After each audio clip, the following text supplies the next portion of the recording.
मेरे जीवन में तो उनके स्नेह का, उनकी स्मृतियां का एक अलग ही स्थान है। उन्होंने जब विश्व की सबसे बड़ी गीता का लोकार्पण करवाया तो उसके लिए मुझे आमंत्रित किया और मुझे भी वो पुण्य प्रसाद मिला। श्रील प्रभुपाद जी की 125वीं जन्म जयंती के अवसर पर भी मुझे उनका सानिध्य प्राप्त हुआ था। मुझे संतोष है कि आज मैं उनके एक और सपने को पूरा होते देख रहा हूं, उसका साक्षी बन रहा हूं। साथियों, दुनिया भर में फैले इस्कॉन के अनुयायी भगवान श्री कृष्ण की भक्ति के डोर से बंधे हैं। उन सबको एक दूसरे से कनेक्ट रखने वाला एक और सूत्र है जो 24 घंटे हर भक्त को दिशा दिखाता रहता है। ये श्रील प्रभुपाद स्वामी के विचारों का सूत्र। उन्होंने उस समय वेद, वेदांत और गीता के महत्व को आगे बढ़ाया जब देश गुलामी की बेड़ियों में जकड़ा था। उन्होंने भक्ति वेदांत को जन सामान्य की चेतना से जोड़ने का अनुष्ठान किया। 70 वर्ष की आयु में जब लोग अपने कर्तव्यों को पूरा मान चुके होते हैं, उस समय उन्होंने इस्कॉन जैसा मिशन शुरू किया। इसके बाद उन्होंने लगातार दुनिया भर का भ्रमण किया, श्री कृष्ण के संदेश को दुनिया के कोने कोने में ले गए। आज दुनिया के हर कोने में करोड़ों लोगों को उनकी तपस्या का प्रसाद मिल रहा है। श्रील प्रभुपाद स्वामी की सक्रियता, उनके प्रयास आज भी हमें प्रेरित करते हैं। साथियों, हमारा भारत एक असाधारण और अद्भुत भूमि है। भारत केवल भौगोलिक सीमाओं में बंधा भूमि का एक टुकड़ा मात्र नहीं है। भारत एक जीवंत धरती है, एक जीवन संस्कृति है, जीवन परंपरा है और इस संस्कृति की चेतना है यहां का अध्यात्म। इसलिए यदि भारत को समझना है तो हमें पहले आध्यात्म को आत्मसात करना होता है। जो लोग दुनिया को केवल भौतिक दृष्टि से देखते हैं, उन्हें भारत भी अलग अलग भाषा और प्रांतों का समूह नजर आता है। लेकिन जब आप इस सांस्कृतिक चेतना से अपनी आत्मा को जोड़ते हैं, तब आपको भारत के विराट रूप के दर्शन होते हैं।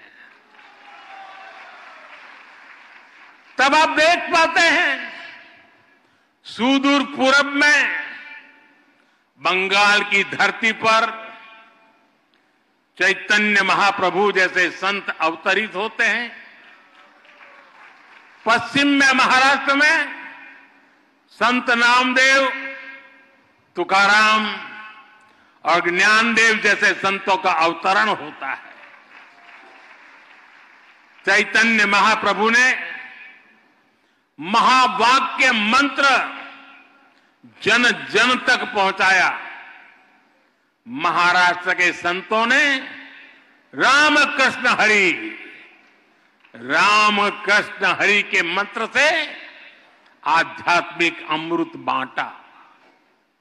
संत ज्ञानेश्वर ने ज्ञानेश्वरी गीता के जरिए भगवान कृष्ण के गुण ज्ञान को जनसुलभ बनाया।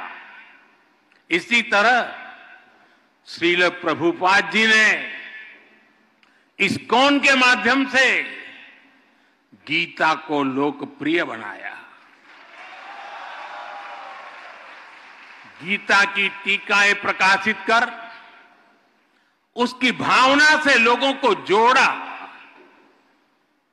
अलग अलग स्थानों पर जन्मे ये सभी संत अपने अपने तरीके से कृष्ण भक्ति की धारा को गति देते रहे हैं।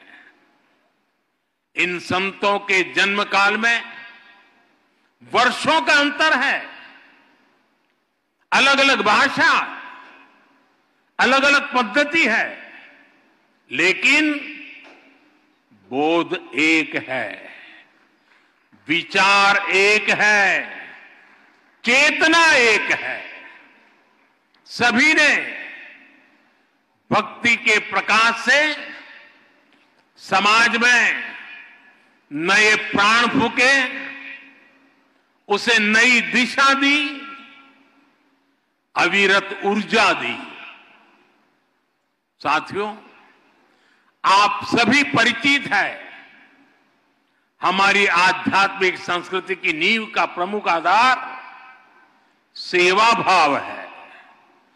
आध्यात्मिकता में जनार्दन सेवा और जन सेवा एक हो जाते हैं। हमारी आध्यात्मिक संस्कृति साधकों को समाज से जोड़ती है, उनमें करुणा की भावना पैदा करती है। ये भक्ति भाव उन्हें सेवा भाव की ओर ले जाता है। दातव्यमिति यद्दानम दीयते अनुपकारिणे देशे काले च पात्रे च तद दानम सात्विकम स्मृतम।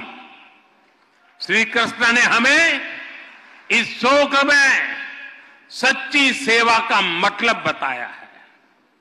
उन्होंने बृहद सुंदर तरीके से समझाया है कि सच्ची सेवा वही है जिसमें आपका कोई स्वार्थ ना हो।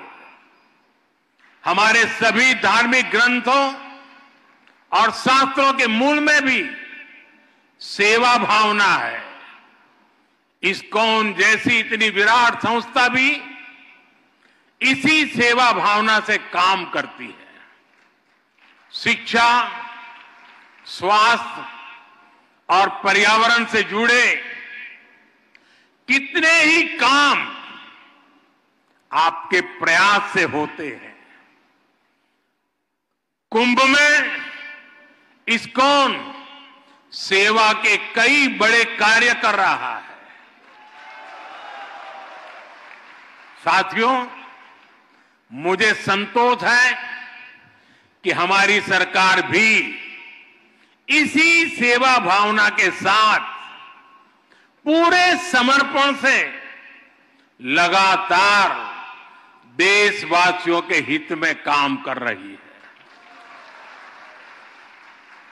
हर घर में शौचालय बनवाना, हर गरीब महिला को उज्ज्वला का गैस कनेक्शन देना, हर घर तक नल से जल की सुविधा पहुंचाना, हर गरीब को 5 लाख रुपए तक मुफ्त इलाज की सुविधा देना, 70 वर्ष की आयु से ऊपर के हर बुजुर्ग को इस सुविधा के दायरे में लाना, हर बेघर को पक्के घर देना, ये इसी सेवा भावना के साथ, इसी समर्पण भाव के साथ किए गए कार्य हैं जो मेरे लिए हमारी महान सांस्कृतिक परंपरा का प्रसाद है।